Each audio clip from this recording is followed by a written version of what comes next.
امروز جبهه پنجشیر دارد مقاومت میکند و تاجیک‌ها هم به دو قسم یا به سه قسم تقسیم شدند. یک قسمش نفرایی هستند که میگویند خوب طالبان اومدن، خوبن، مسلمان هستند، و یک قسمی هستند که دلشون به تاجیکای خود میسوزد اما نمیدونن کدام طرف را بگیرن، چون در اون طرف اونها خودشون مسلمان میگن، شریعت میگن، و از طرف دیگر نفرانی هستند که میگن که باید برای مردم پنجشیر کمک کرده شود. امروز یک تاجیک است، یک تاجیکی که خود تاجیک میدونه و تندوس میدونه، در همین مسئله پنجشیر باید چیکار کنه؟ ببینید دوستی عزیز، مسئله پنجشیر تنها مسئله تاجیکان نیست، بلکه مسئله آینده افغانستان و منطقه است و بعد از اون مشکلی ملت تاجیک همچون یکی از ملت‌های زیاد در پهنای شوروی ضرر دیده است. ببینید امروز حدود 10-12 میلیون تاجیکان در ازبکستان زندگی میکنند، حدود 5-6 میلیون همگی در تاجیکستان زندگی میکنند، حدود 12-13 میلیون در افغانستان زندگی میکنند و چند صد هزار هم داریم در چین و یک تعداد هم داریم در قرقیزستان.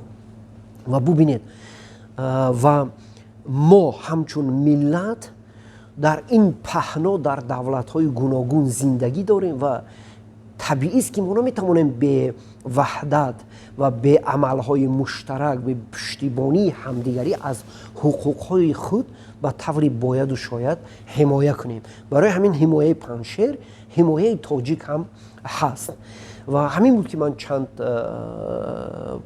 نگاشته هم داشتم در فیسبوک و نظرها هم دادم در رسانه ها که موضع‌گیری حکومت تاجیکستان در همین موضوع خیلی هم موضع‌گیری صحت بود، هرچند قسما هم تکراری موضع‌گیری گویا جامعه بین المللی بود، ولی در عموم موضع‌گیری خیلی هم خوب بود و امروز جبهه پنجشیر جبهه تمام تاجیک و تاجیکستانیان است. جبهه اونایی است که از ارزش‌های انسانی، از حقوق انسان، از آزادی زنان و کودک، تحصیل زنان و کودکان، از آزادی بیان و از آزادی‌های مدنی میگویند. بنابراین اون جبهه همه و چیکار کنن؟ سوال اینجا بود باید چیکار کند؟ یک تاجیک باید چیکار کند در حال حاضر؟ ببینید اول که هر کس به قدر توان باید کمک کند. فرض مثال من روزهای نخستین با مردمانی در جبهه قرار داشته نامه زدم و گفتم که ما آماده ایم برای شما مرکزهای رسانه‌ای غیر رسمی در دوشنبه، مسکو، ورشو و بروسل و لندن تهیه کنیم و ما آماده هستیم با از کلی عمل‌ها و تشبس‌هایی که دیاسپورای افغانستان در سراسر دنیا می‌بینند، ما تاجیکان برون مرزی آماده ایم با اونها همراه شویم، با اونها کمک کنیم. شخصا من تلاش کردم در چندین ترجمانی کنم میان رسانه‌های جهانی و افراد گوناگون از جبهه مقاومت ملی افغانستان و این گونه کارها باید شود. اونایی که میتوانند با مال باید با مال کمک کنند، اونایی که میتوانند با زحمت کنند اونها باید با این گونه زحمت کنند، ولی ما باید این مسئله رو تنها از برای جهانیان، تنها از یعنی نگاه قومی برخورد نکنیم، بلکه با نگاه اصلا بشری برخورد کنیم و تلاش کنیم که جبهه مقاومت بردوام باشد و رقیبی سرسختی ما مایل به اون شود که با ما گفت و شنید کند و حقی حلال تاجیکان، ازبکان و هزاره ها را در افغانستان در حکومت بعدینه قائل باشد. یعنی شما با این فکر هستین که حکومت طالبا تاجیکا را جاش را تنگ میکنه؟ حتما چون که طالبان این حرکتی تنها یک حرکت اسلامی نیستند. این طالبان با تمام دانش‌هایی که ما از اونها داریم، اونها از قبیله های پشتو هستند. فاشیسم پشتونی خیلی هم یکی از پدیده های خطرناکترین در این منطقه است و این رو نمیشود دیگر اینکه اون ارزش هایی که اونها اعلان می‌دارند هیچ باره نه در دور اول در سال 1996 تا 2000 و نه در همین چند هفته اخیر، حداقل در 8 هفته اخیر اونها با گفته هایشان کاملا صادق نبودند، بنابراین ما نمیتونیم تقدیر خود رو به اراده بیگانه ای که ارزش‌هاش با ارزش‌های ما موافقت نمی‌کند با اونها واگذار کنیم. بنابراین ما نمیتونیم با اینکه اونها سنی هستند، حنفی مذهب هستند و تقدیر خود را به اراده اونها وابسته کنیم. به فکر شما جبهه مقاومت در پنجشیر چقدر دوام خواهد کرد؟ ایستادگری مردم پنجشیر در به فکر شما تا چی سطح است؟ خداوند کمک کنند ما توانیم تا آخر تا پیروزی ما یعنی شما چرا ما گفتید؟ در همین جبهه مقاومت قرار شریک هستی، یعنی در همین جبهه هستی. اگر برای احمد مسعود اگر حال سرباز لازم باشد، من از نفرانی هستم که آماده هم روم برای در این جبهه سرباز قطاری باشم. شما امروز نیاز میدانید که باید اگر که احمد مسعود نیاز به سرباز داشته باشد شما آماده این سرباز باشید؟ من فکر میکنم این از نگاه ملی است، از نگاه قومی شما به چیز نگاه میکنین، یا اینکه همین به فکر شما بشر دوستانه است یا انسان دوستانه؟ فکر میکنم که این برخوردی اصلا بشری است، با اون خاطر که واقعا هر انسانی که از ارزش‌های بشری، از حقوق انسان، از آزادی میگوید، اون این جبهه او هم هست. برای همین است که هزاران تن از فرانسه، ده هزار تن از کشورهای دیگر اظهار آمادگی میکنن که اونها آمادن برای مردمی با جبهه مقاومت ملی باشن. و من برونم که هر تاجیک و هر نفری که هر ازبک، هر هزاره، نمیدونم هر ترک، هر عرب که از ارزش‌ها، از ارزش‌های بشری پشتیبانی میکنند، باید با این یا اون شکل باید از جبهه مقاومت ملی زیر پرچم احمد مسعود باید حمایت کنند. امروز نیاز هست که مردم تاجیک احمد مسعود همچون لیدر خود قبول کنند یا این به چیز نیاز نداره مردم ما؟ ما که اصلا قبیله نیستیم که با پیشوا و اینها نیاز داشته باشیم. ما مردمی هستیم که تمدن آفر بودیم در تمام دور و زمان ها. اگر احمد مسعود رهبر سیاسی برای مردمی تاجیکان افغانستان پذیرفته شود، البته فعال نیک نه، ولی اگر پذیرفته نشود هم هیچ مشکلی نیست. هیچ کدام از فرماندهان سابق افغانستان، از روشنفکران افغانستان موظف نیستند که برن به اطاعت احمد مسعود. اگر این کار رو میکنن خیلی خوب، اونها باید با این یا اون شکل کمک رسانند، موضع‌گیری کنند، ولی شرط نیست که در اطاعت او باشند. همینه که در اخبارها دادن که مردم کلاب آماده هستند یا دیگر مردم آماده هستند که به جنگ بروند. اگر بگذاریم که راهش پیدا شد و مردم توانستند به جبهه مقاومت پیوندن، چند هزار نفر از تاجیکستان به فکر شما میتوانند اونجا باشند؟ ببینید، اصلا من امیدوارم که این کار اتفاق نیفتد. به کدام خاطر؟ اول اینکه این مشکل پیش از همه مشکل افغانستان، جامعه افغانستان است. بنابراین اونها باید این کار را با راه مصالحه آماده. خب مصالحه نشد، جنگ و دوام دارد. امروز حمله شده بود که طالبان اول تلاش خواهند کرد، چون اونها شهرها که در نزد اونها زیاد تیز سقوط کردن، اونها حالا میتونن از تکبر فکر کنن که میتونن پنجشیر را شکست بدهند. ولی اگر صلاح بود که اونها مقاومت، پنجشیریان به اونها که بدون بحث مقاومت خواهند کرد و من امیدوارم که این کار با سازش قرار بگیره. ولی اگر سازش قرار نگیرد، باور دارم که جبهه مقاومت ملی بی سرباز نخواهند ماند. امروز یکی از رهبریت طالبان نوشتن که مذاکره با جبهه پنجشیر هیچ فایده ای نداد، آماده به جنگ میشه. خوب، این دیگر انتخاب اونهاست. جبهه پنجشیر اگر یک هفته، اگر یک روز و حتی اگر یک ساعت هم به داشت دهد، اگر باید مقاومت کنند. دیگر در این هیچ جای شک و شبهه نیست.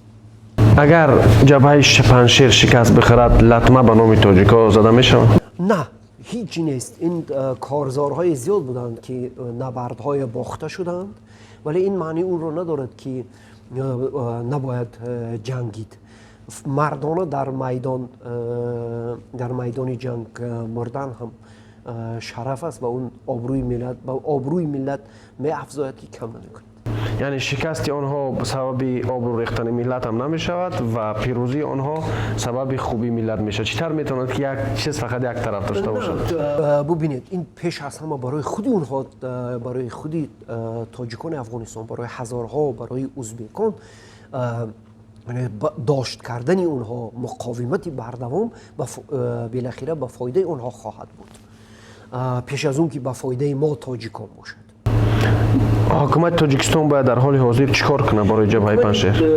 تاجیکستان در حال حاضر فکر میکنم که حداقل در دو میدان فعال است، یکی در میدان اطلاعاتی و سیاسی و همین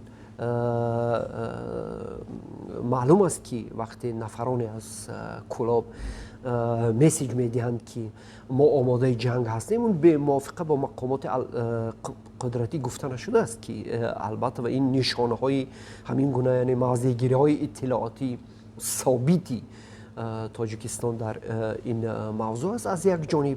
همچنین در میدان دیپلماتی تاجیکستان فعال است.